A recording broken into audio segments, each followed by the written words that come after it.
It's the OCGFAM show, and today we're talking about how to use mycorrhiza in your grow. It's going to be fun. Let's get started. Hey there! Bob from Oregon's Constant Gardener. Welcome to the OCGFAM show to you, my YouTube buddies. What's going on? Let me know in the comments and we'll talk about it. Speaking of the comments, we had a question in the comments asking about mycorrhiza. Was it JK? I can't remember exactly what it was that asked the question. Anyway, we answered the question yesterday.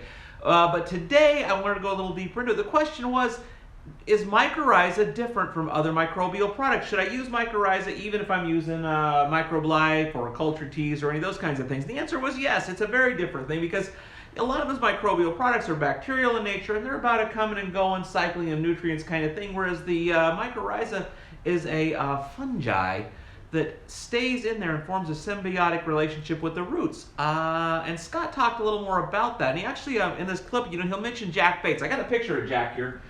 Jack was one of the people that was kind of the pioneers in our area of doing natural type growing. Let me show you this picture because it's kind of interesting here.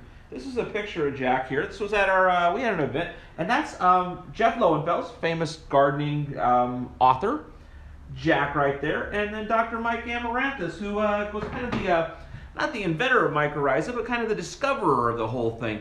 And it's a really interesting topic. Scott goes into it a little bit here, so I want to talk more about mycorrhiza going forward, but just watch this clip. I think you'll find it very interesting about how to use mycorrhiza within grow for our type of crop, but also just a little bit. It's interesting. Just watch it. I'll talk to you after. I come from the old school of growing, the down to earth days with Jack Bates and the family, and what we've always learned and knew was, at transplant, anytime I disturb the plant in the root system, I re-inoculate the mycorrhiza. Once it's established, I don't re-inoculate because it's an established particle field that's not being destroyed. So if I'm going from a 4 to a 6, a 6 to a gallon to a 7 to 50, I'm just sprinkling that mycorrhiza in the hole every single time I upplant. And it's just reassuring me that I've got a good fungal connection. I'm going to have a nice root system from it. But I don't re-inoculate like third week in the bloom and I'm in the same pod and I haven't rototilled or anything. I don't necessarily go back in and re-inoculate mycorrhiza, but that's where the cultured product's kind of neat, because if you're using their bloom and they got a little mycorrhiza in there, you're putting in a little bacteria, but you're still getting the mycorrhiza spores that kind of get in there, find the spots that aren't connected with the original mycorrhiza, and they'll hook up and join in the party. So you certainly wouldn't knock someone for using the soluble, but in your way of thinking, the granular is about getting that connection with the roots and the... You're making the connection because you're sprinkling it on, where if you do the soluble, you hope the spores are viable, you hope they get through your pump system, you hope they get through the line, and you hope they find the root system. I don't see that they don't work. I've also found just top dressing with their granular and watering over it, the spores melt right off the carrier. And it's a microscopic spore. It's still going to get into the root zone and still connect. So I just have never been a fan of the soluble mycorrhiza products. They work, but they're great for guys who have 100-acre fields that need to fertigate.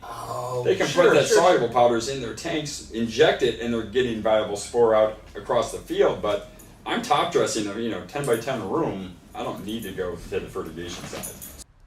Okay, what'd you think about that? I thought that was pretty interesting. I'd like to talk more about it going forward. I hope you would too. Let me know about that in the comments, and we'll chat. I love you. I'll see you tomorrow. The OCGFAM show. It's pretty good. It happens every day. It's the OCGFAM show. See you tomorrow.